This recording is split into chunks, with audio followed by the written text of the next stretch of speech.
네, 오늘 9월 세 번째 주일 아침에 예배당에 나와 예배드리는 여러분을 주님의 이름으로 환영합니다. 하나님의 은총과 축복이 여러분에게 함께 하시기를 축원합니다. 우리가 목마를 때 물을 마시죠.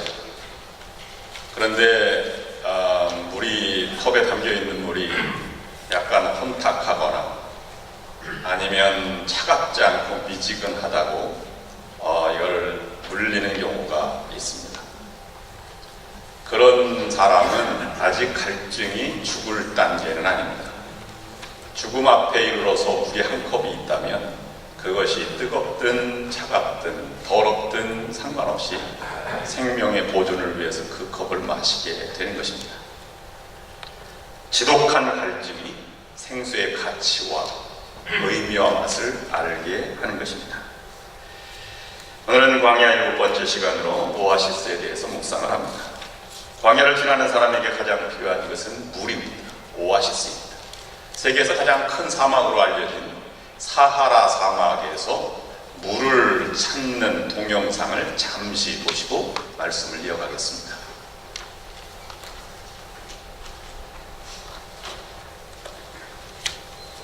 The lips are burning up, and I'm trying to fight the feeling of thirst. 몇 시간을 더 이동하자 지평선 끝에 반가운 풍경이 등장합니다. 식물이 자란다는 것은 물도 있다는 뜻이죠. There's definitely moisture somewhere. That's a good sign. If I keep a lookout, there should be a well around here. 이곳에 식수원이 있는 것이 분명합니다. 잠시 후 저는 뭔가를 발견했습니다. Oh no. This is it. This is the well. It's just been completely filled by wind-blown sand. 유목민들에 따르면 오아시스까지 가는 길에 있는 식수원은 여기뿐이라고 합니다. I have no idea how deep this sand goes, but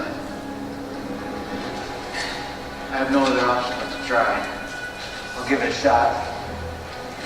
땅을 파야 합니다. I've got to find water. This has got to work. 맨 위는 바짝 말라 있지만 조금 내려가자 변화가 보입니다. See how this sand is clumping together? There's moisture in there. How deep? I don't know. I'm thinking maybe 3 feet. 얼마나 걸릴지 모릅니다. If I don't find water, I'm wasting a lot of energy. 게다가 땅을 파면서 땀으로 수분을 잔뜩 빼앗기고 있습니다. I have to make sure that I pace myself. If I just keep sweating, I'm losing all that valuable water. I hope this isn't a losing battle.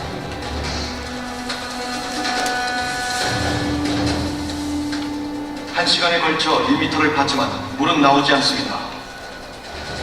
Whether it's another 3 feet down, whether it's another 6 feet down, I'm basically held captive by this hole. 여기서 포기하기엔 지금까지 들인 땀과 에너지가 너무 아깝습니다.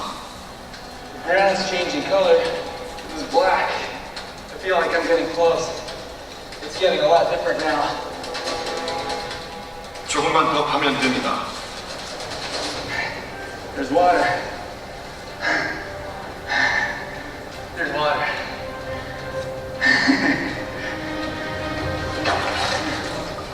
주변에 아무것도 살지 않으니 오염됐을 가능성도 낮겠죠.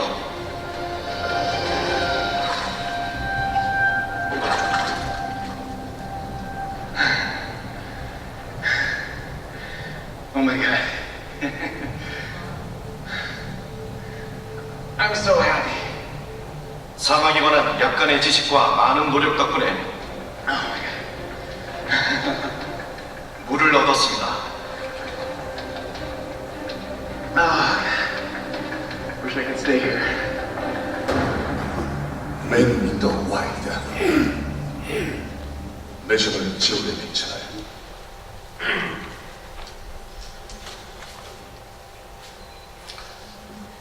네, 사막을 지나는 여행객에게 작은 나무 한 그루의 사인이 우물이 있음을 알게 되었습니다. 그것은 보통 사람으로는 알 수 없고 사막에 오랜 세월 동안 살아온 자들만 알 수 있는 그들만의 지식입니다. 우리 인생도 마찬가지입니다. 하나님께서 우리에게 살아가는 가운데 하나님이 사인을 주십니다. 근데 그 사인을 통해서 하나님을 만나게 되고 또 이웃을 만나게 되고 인생이 바뀌어가는 경험을 할 수가 있습니다. 그것은 하나님의 인도하심의 세계를 알지 못하면 절대 깨닫지 못하는 또 다른 삶의 지혜입니다. 사하라 사막에서 양을 치면서 장막 생활을 하던 베두인 소년에게 장막을 지나가는 한 사람이 찾아오게 되었습니다. 프랑스 사람인데요. 그 사막 가운데 있는 소년에게 자기가 가져온 책을 하나 선물을 해 주었습니다. 근데 그 선물이 무엇인지 글을 모르는 이 소년이기 때문에 그걸 읽어봐야 되겠다라고 생각하고 매일같이 30km를 걸어서 오아시스가 있는 마을에 학교를 다니게 되었습니다. 학교를 들어가서 글을 나중에 알고 그 책을 읽어보니까 그것은 생텍쥐베리의 어린 왕자라는 책이었습니다. 그는 그 책을 읽고 그 작가를 만나겠다라고 생각해서 프랑스로 갔습니다. 우여곡절 끝에 작가를 만나러 가는 길에 호텔에 묵게 되었는데 이 베두인 소년에게 가장 놀라운 일이 무엇인지 아십니까? 그것은 화려한 집이 아니라 틀기만 하면 물이 콸콸 나오는 수도꼭지였습니다. 자기 삼촌이 사막에서 목말라 죽어가는 모습을 보았던 그에게는 물이 이렇게 나올 수 있다는 것은 기적과 같은 일이었습니다. 그가 경험한 것을 책으로 나왔는데요. 문학의 숲에서 무사 아사리드라고 하는 사람이 쓴 사막별 여행자에 나온 이야기입니다. 옆 사람과 인사를 나누겠습니다. 하나님이 보내주셔서 이렇게 만나게 된 것을 감사합니다. 이렇게 한번 인사를 나눠주시기 바랍니다. 네, 앞뒤로 인사를 나눠주시기 바랍니다.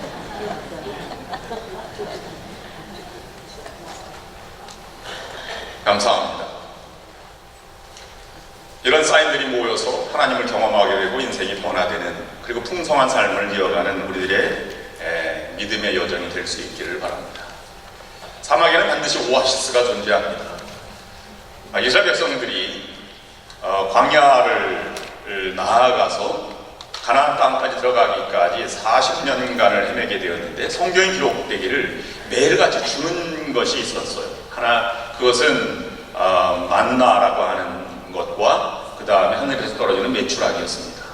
그런데 물에 관한 이야기는 성경의 출애굽기나 민수기에 잘 등장하지 않습니다. 등장했다고 하는 것은 마라의 샘물 또는 엘림의 종려나무가지 또는 반석에서 물을 쳤다고 하는 그것밖에 나오지 않습니다. 어떻게 물을 공급하였는지 성경은 기록되지 않고 있습니다.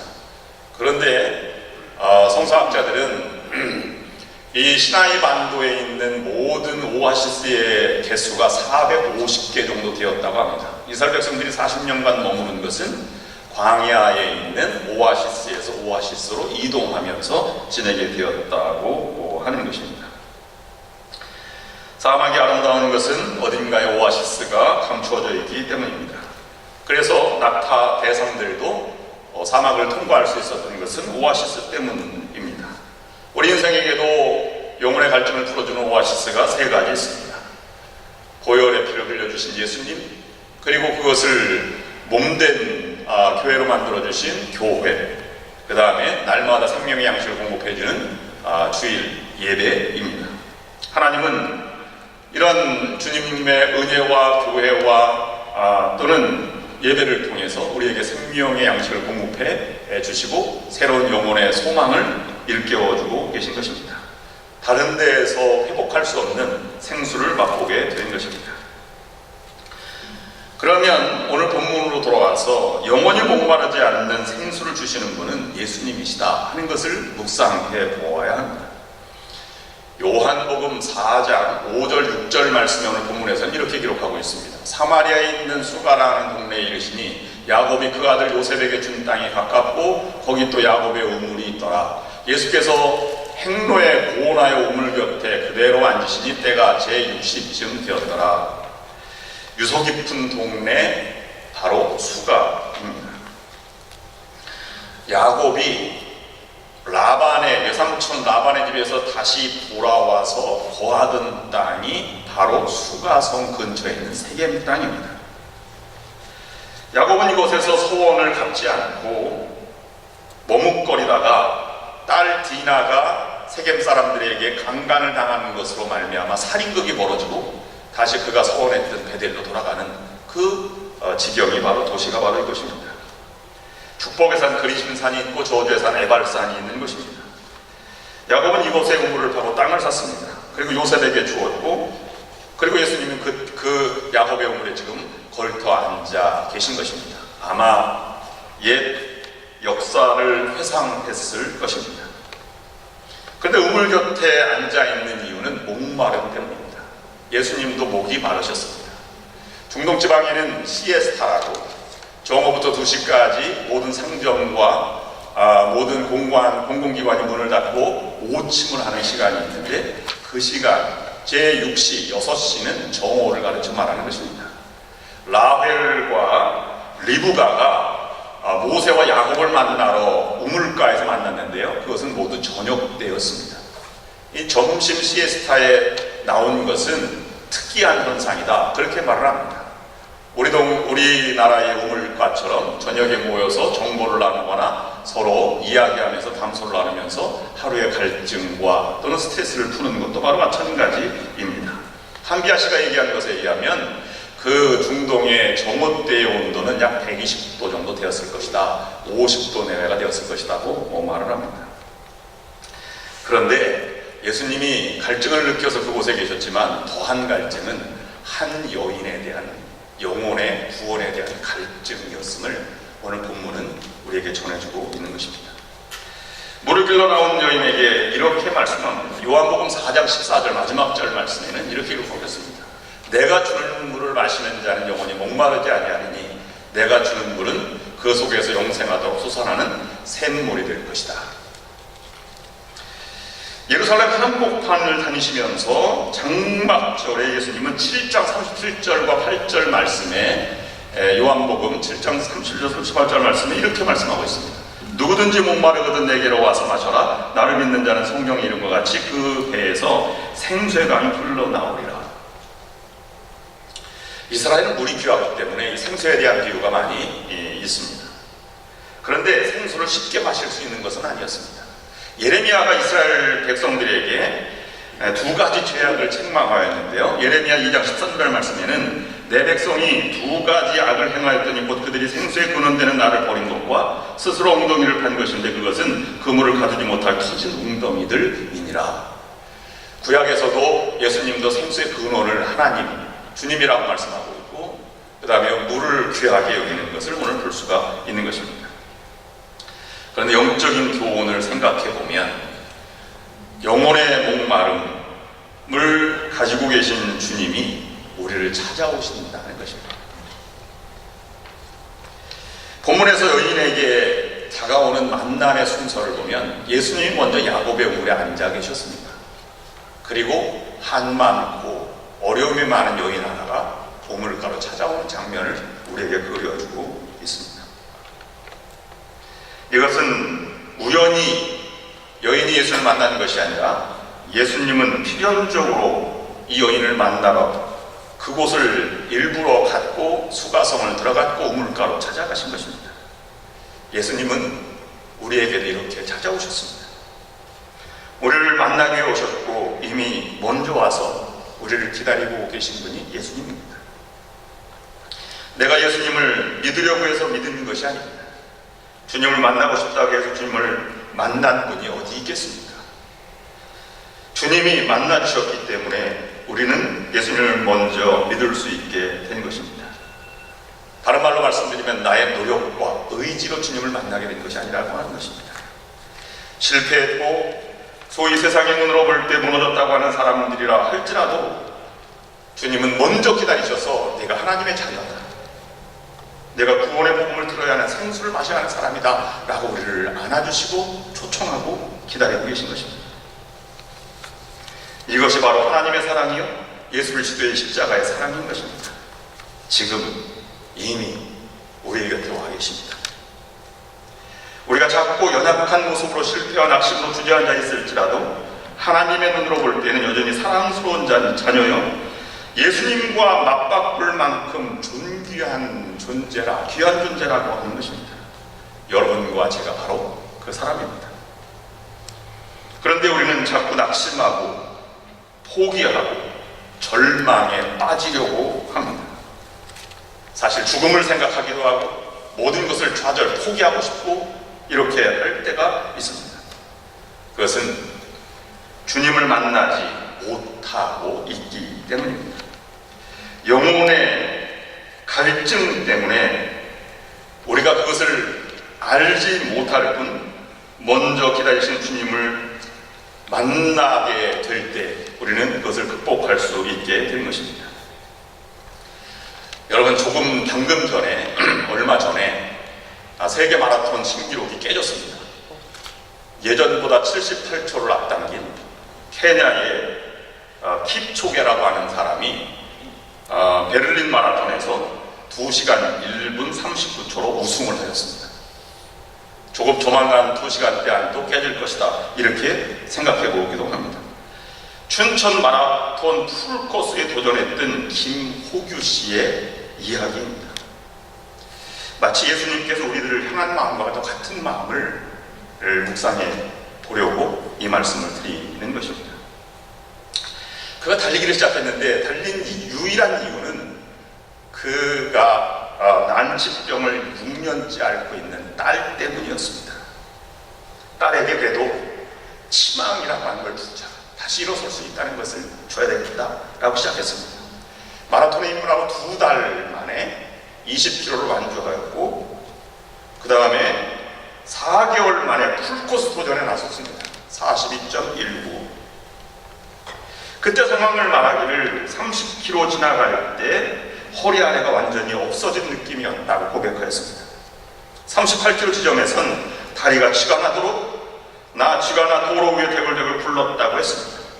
너무 고통스러워서 저도 모르게 나고자를 태우는 버스를 찾게 되더라고 말했습니다. 그때마다 갑자기 떠오르는 것은 딸아이의 얼굴이 떠올랐다는 것입니다. 이를 악물고 결승선을 통과했는데요. 무려 5시간에서 18초 남긴 4시간 59분 42초 만에 완주를 했습니다. 다른 사람들이 이미 모두 다 들어와 있고 2배 정도 더 길게 뛴 것입니다. 결승선을 통과해서 그는 펑펑 울었다고 했습니다. 그리고 휴대전화를 찾아서 이 딸에게 전화를 걸었습니다. 아빠가 드디어 해냈다. 딸은 말을 하지 못하기 때문에 문자로 보냈습니다. 아마 난치병으로 한자 이렇게 찍어서 보낸 것입니다. 아빠 참으로 자랑스러워요. 집으로 돌아온 김씨가 제일 먼저 완주 목걸이를 그 딸에게 걸어주었습니다. 언제까지 달릴 생각이냐고 묻는 물음에 김씨가 말하지 못하고 앨범을 가져와서 보여줬습니다. 거기에 이렇게 쓰여 있습니다. 우리 딸 인영이가 일어서는 그날까지 아빠의 소원. 하나님께서도 우리들에게 이렇게 사랑하시고 주님을 보내주시고 그 주님이 우물가에서 기다리고 계신 것입니다. 실패와 절망, 좌절과 이런 포기하고 싶은 순간이 있어도 다시 일어나서 달릴 수 있어 라고 우리에게 응원하고 계신 것입니다. 언제까지? 우리가 일어서는 그날까지입니다. 그래도 찾아오신다고 기다리기만 하면 우리에게 아무 풍성함이 없습니다. 주님의 위로를 받기는 하겠지만 생수의 풍성함에 이르지는 못합니다. 우리의 삶이 주님께로 향해서 나아가야 하는 것입니다. 그것을 우리는 믿는 이들의 공동체, 교회라고 말하는 것입니다. 에스겔 환상을 통해서 사막에서 성전 문지방에서 출발한 물이 사막을 적시고 바다 대해까지 이른다고 하였습니다. 사막과 같은 우리의 심령과 가정, 우리의 삶에 말씀의 생수, 은혜의 생수, 성령의 생수가 흘러들어오게 되면 그 풍성한 세계로 우리가 나아가게 된다는 것입니다. 우리 교회를 통해서 모든 교회를 찾아오는 성도들이 좌절과 절망을 느끼는 것이 아니라 새로운 생수와 희망과 또 살아있음에 대한 감사와 풍성함으로 변화되는 그러한 이 예배당이 될 수 있기를 주님의 이름으로 축원합니다. 그러기 위해서 우리가 해야 할 일이 있습니다. 내가 주님께 가까이 가고 있는지, 믿음을 점검해 보아야 하고 지속적으로 주님을 만나고 있는지를 점검해 보아야 합니다. 지금도 세겜 땅에 가면 야곱의 우물이 있는데요, 거기에는 사마리아 여인이 만났던 그런 야곱의 우물입니다.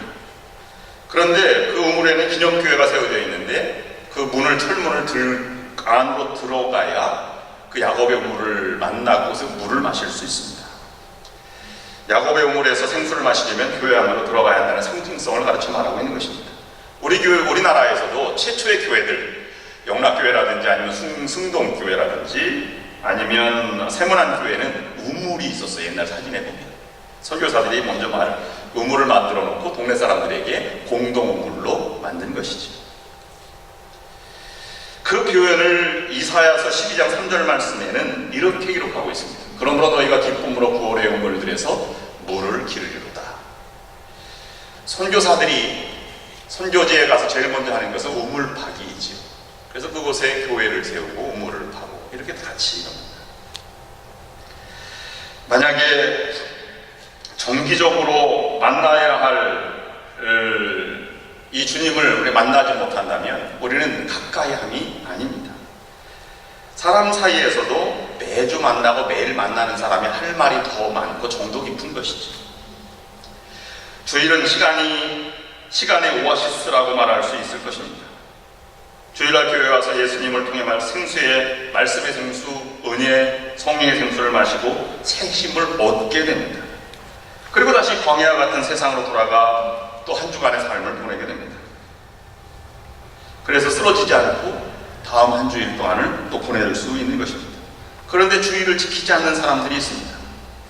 오아시스에 들렀다 갈 만큼의 마음의 여유가 없다는 것입니다. 빨리 사막을 벗어나기 위해 주일날도 열심히 달립니다. 그러나 서두른다고 빨리 광야를 벗어날 수 있는 것은 결코 아닙니다. 광야에서 살아남기 위해서는 지켜야 할 수칙이 있습니다. 반드시 오아시스를 만날 때마다 들렸다 가야 하는 것입니다. 지금 조금 괜찮다고 그것을 지나치면 다음 오아시스 가기 전에 죽고 말 것입니다. 그러면 다시 일어나지 못하게 됩니다. 오아시스에 들러서 충분히 생수를 마시고 쉬었다 가는 것이 더 빨리 광야를 벗어날 수 있는 길입니다.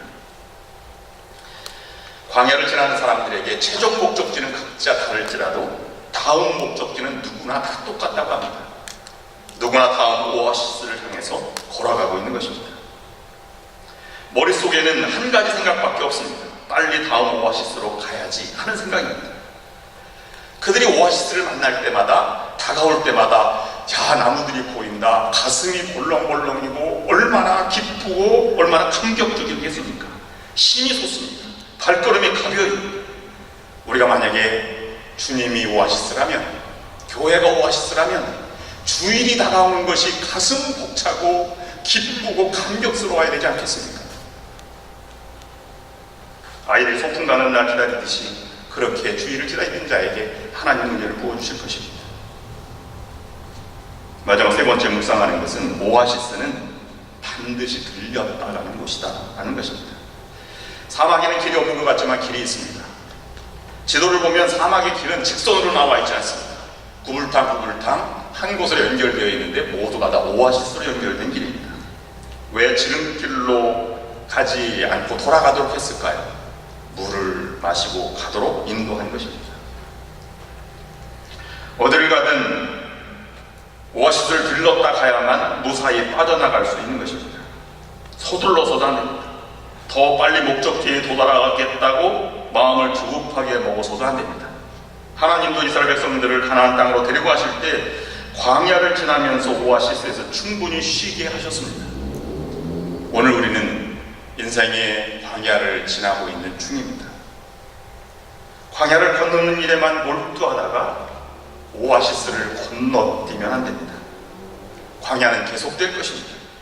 서두른다고 해서 빨리 지나갈 수 있는 것도 아닙니다.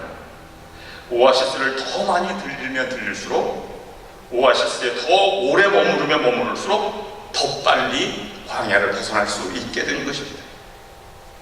우리 인생의 오아시스가 되는 교회에 와서 예수님을 통해서 생수를 받아 마셔야 합니다.